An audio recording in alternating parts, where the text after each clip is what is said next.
Hello and welcome back to another video of TV's channel. तो आज की इस वीडियो में मैं तुम्हें सुनाऊंगा एक हॉरर कहानी इन टीवीज ज़बानी। तो आज के इस हॉरर कहानी के मेन कैरेक्टर का नाम है रामू काका। अरे सॉरी, अरे मेरा कोई मकसद नहीं था तेरे सर का नाम लेने को, गलती से मुंह से निकल। कैमरा चालू, रुक जा। तो आज की इस कहानी के मेन कैरेक्टर का नाम है रमेश।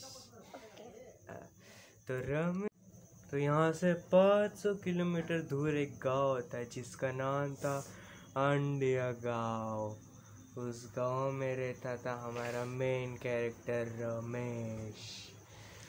तो रमेश एक ऐसा बंदा था जो भूत, प्रेत, पिशाच, डायन और राक्षस इन सब में नहीं मानता था, और यही चीज़ उसकी बहुत बड़ी गलती साबित हुई, उसके मौत का कारण बनने का। तो जो गांव था वहाँ पर एक छोटा सा शमशान घाट था। लोग कहते थे कि वहाँ रात को नहीं जाना, क्योंकि ये तो शमशान घाट, वहाँ भूत प्रेत घूमते हैं रात को।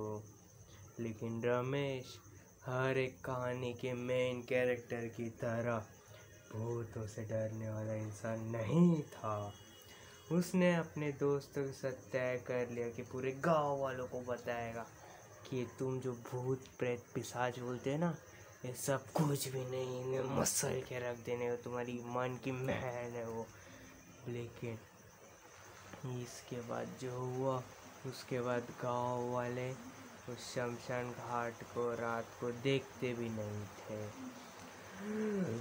तो इस कहानी की शुरुआत रमेश करता है एक चैलेंज के साथ। चैलेंज क्या? गांव वालों को बोलता है कि मैं रात को 3:30 बजे जाऊंगा शमशान घाट में। वहाँ जाके छोटा सा लोहे का किला जो तुम बोल रहे रात को लेके यहाँ वहाँ नहीं घूमना चाहिए, वो वहाँ के पेड़ पे मार के आऊँगा। और अगर नहीं आ पाया तो मान लेना कि मैं मर चुका हूँ या वहाँ भूत प्रेत होते हैं।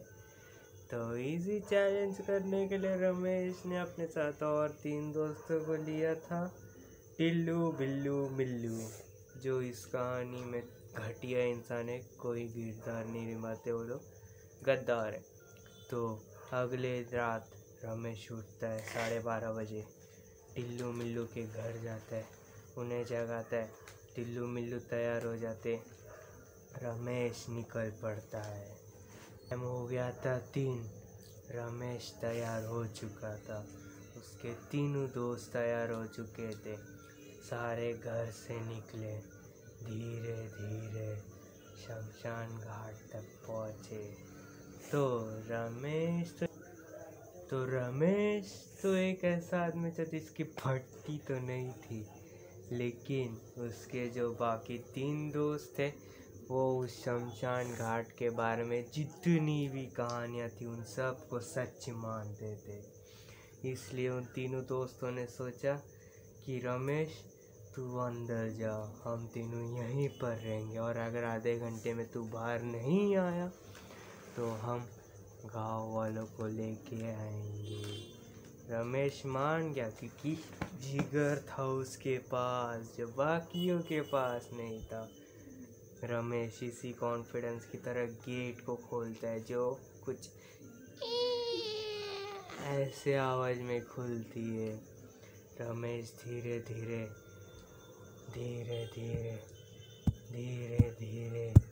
अंदर जाता है। सामने उसके वो पेड़ और अगल बगल में बस कुछ अस्थियाँ पड़ी थी। अस्थियाँ क्या, कुछ तो कहते उसे, मुझे नहीं पता। वो सब पड़ी थी। वो जैसे तैसे धीरे धीरे उसका गला सूखने लगा था। बार बार वो खुद को ऐसे पाता था जैसे उसे कोई पीछा कर रहा है। अचानक उसके एक पायल की आवाज़ आने लगी, छन छन छन छन। पायल की आवाज़ सबको पता है कैसी होती है, मैं क्यों करके बता रहा हूँ। तो उस पायल की आवाज़ को सुन के रमेश को पहला हार्ट अटैक जैसा होने लगता है। उसका दिल ज़ोर ज़ोर से धड़कता है, धक धक धक धक, क्योंकि यहाँ तो कोई नहीं था। तो पायल की आवाज़ कहाँ से आ रही थी? रमेश ये सब सोचते हुए धीरे धीरे जाता है पेड़ के पास। वो उसकी हाथ कांपने चालू होती, उस कांपते हाथों के साथ खिल्ला उठाता है। आजू बाजू में देखता है, खिल्ला ऐसा रखता है, हथौड़ा निकाल के धाड़ धाड़ धाड़ 3 फटके मार के खिल्ले को अंदर अटका देता है। ना वो पेड़ को देखता है और ना ही खिल्ले को। वो मन ही मन मुस्कुरा रहा था कि दोस्तों अब दिखाऊंगा दुनिया को कि वो लोग कितने बड़े अंधविश्वास पे विश्वास करते थे। रमेश इसी कॉन्फिडेंस के साथ ऐसी मुड़ी हुई मुंडी को और मुड़ा के पीछे की तरफ जाने लगता है। लेकिन एक कदम रखने के बाद वो नोटिस करते कि वो आगे हो ही नहीं पा रहा। उसे ऐसा लग रहा था कि उसे किसी ने पीछे से पकड़ के रखा है, उसे कोई खींच रहा है, कोई ताकत लगा रहा है। रमेश की हालत फटती हुई थी।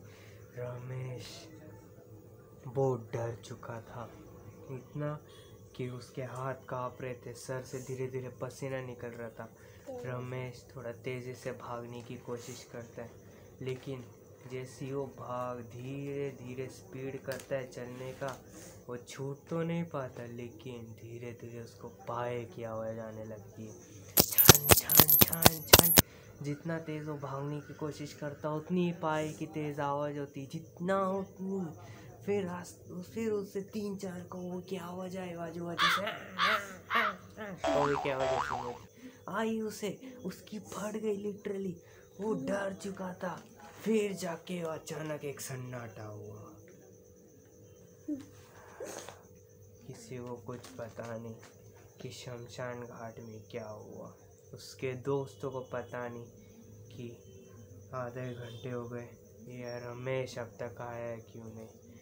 वो लोग ने अपने वादे के मुताबिक गए, गांव वाले सबको इकट्ठे आ गए, लेकिन गांव वालों ने बोला जब तक 4:30 नहीं होता हम शमशान घाट के बाहर ही रहेंगे, 4:30 के बाद ही हम अंदर कदम रखेंगे।